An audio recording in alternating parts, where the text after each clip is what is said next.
Hi everyone. Oh. No, it's on. Is it? Is that right? Oh, you'll have to speak. It's on, but it doesn't look like it's working. Oh, there you go. Just shout. Hi everyone, my name is Julie Stahl. I'm a proud Wurundjeri woman.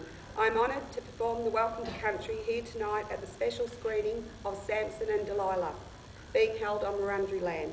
Firstly, I would like to pay respects to and acknowledge my great-grandmother, Nanny Jessie Terrick Wandin, and my grandmother, Nanny Dolly Nicholson Terrick. Both these Wurundjeri women were handed down the honour of being senior tribal elders. Also my mother, Kitty Coombs, who was handed down the honour and wisdom of becoming an elder by her mother and grandmother. I would also like to acknowledge and pay respect to other Indigenous elders here tonight and other Indigenous people, and most importantly, not forgetting our past elders and ancestors. I would also like to acknowledge Bunjil, the great creator spirit, who we know as the wedge-tailed eagle.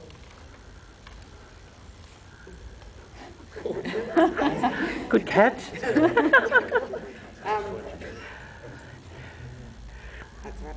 We as Indigenous people request that you honour our elders who give us our knowledge and guidance by working with us in nurturing our children and youth who are our connection to our past and future. I would also like to acknowledge Warwick Thornton, writer and director and composer of the movie that we will be seeing tonight. Also, I'd like to thank everyone who organised to bring us all together to see this wonderful movie. I would like to finish in the Wurrung language and welcome you all onto the land of the Wurundjeri people. Wurminchika, Wurundjeri, Balak Kundi Beek. Welcome and have a great night. Thank you.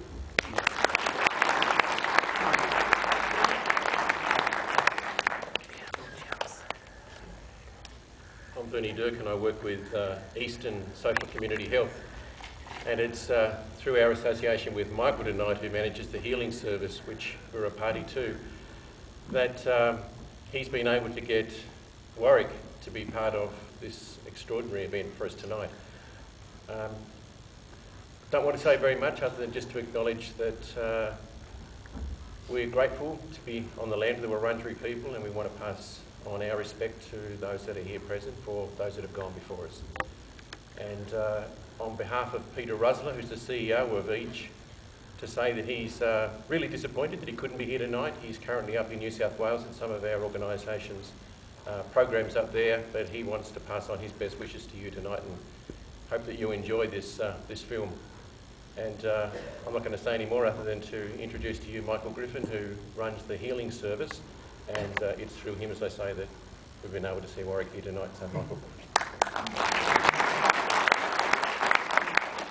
Yeah, excuse me. Thank you very much.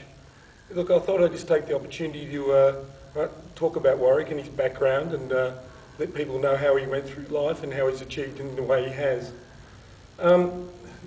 We all sort of have a background in Alice Springs, Warwick being born there, and he's also his wife here today, Beck, and also I'll just welcome Kath Shepper, who's the producer of the film today. She's sitting down the front here.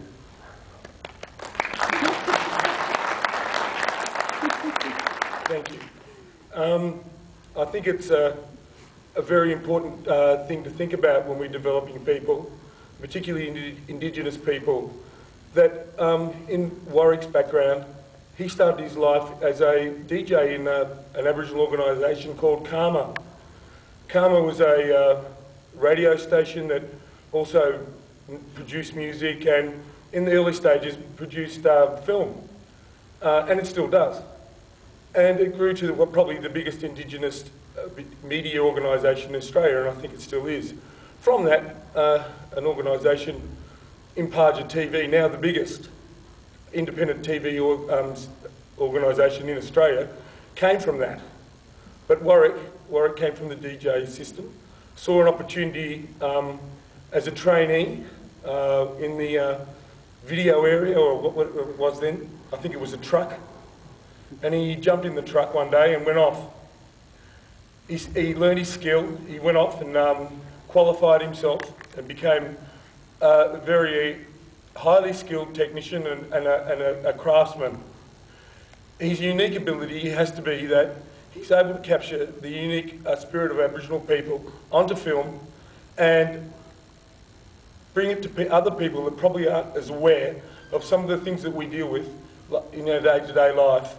I think Warwick and other people that come from that system that he has come through make us very proud and very strong that we can see that there is an opportunity and a way that we can be developed and the rest of Australia and other people understand how our culture lives.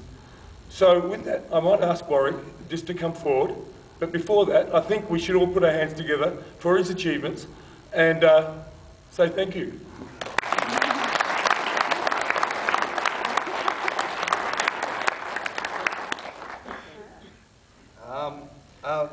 Thank you for the welcome to country. That, you know, I do feel safe now in Humongous country, which is really special. So thank you.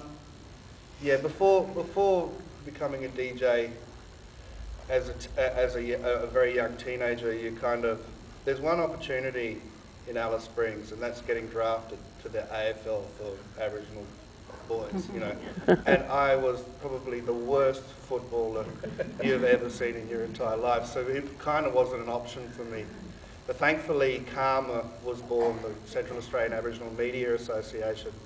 So there was something I could do, which was put records on and talk to people. So, you know, thankfully we started working out that, you know, football isn't the beginning and the end of everything, which for a while there it was. So I kind of came from that background of, when I was very young, I started at 15 as a DJ. And it kind of, for me, you know, growing up in Alice Springs, I was very lost as a young boy. You know, my family at Kadage, we're from about 300 kilometres north of Alice Springs. And I was incredibly lost, and, you know, I was getting in an awful amount of trouble with the police. And just being, you know, completely wayward and not really caring about anybody or anything. But then suddenly I found storytelling, you know, something that our grandmothers and grandfathers have been doing since, you know, the sun rose for the very first time. And I found it, and it was an incredibly powerful thing for me to realise that storytelling for us mob, is the book, it's the library. And there was a time when, you know, we were looking at cinema, and thankfully I found storytelling and cinema at the same time. So Samson and Delilah is kind of a journey, you know, quite a long journey for me as a teenager to being who I am today. So, you know, seriously, thank you for coming. I really do hope you enjoy the film. It's a hard film, but it's a truthful film, and I think as Aboriginal people we have to be truthful to ourselves as well. We can't hide for too long. We have to get out of the shadows, and we have to stand in the sun, and we have to be incredibly strong. And we have to talk to each other about what we think is good and bad about our culture, as well as what's good and bad about anybody else's culture. So we have to be truthful, and for me personally, Samson and Delilah is a very truthful film to who I am and what I see and what I've witnessed growing up in Alice Springs. So I do hope you enjoy it, and thank you for coming.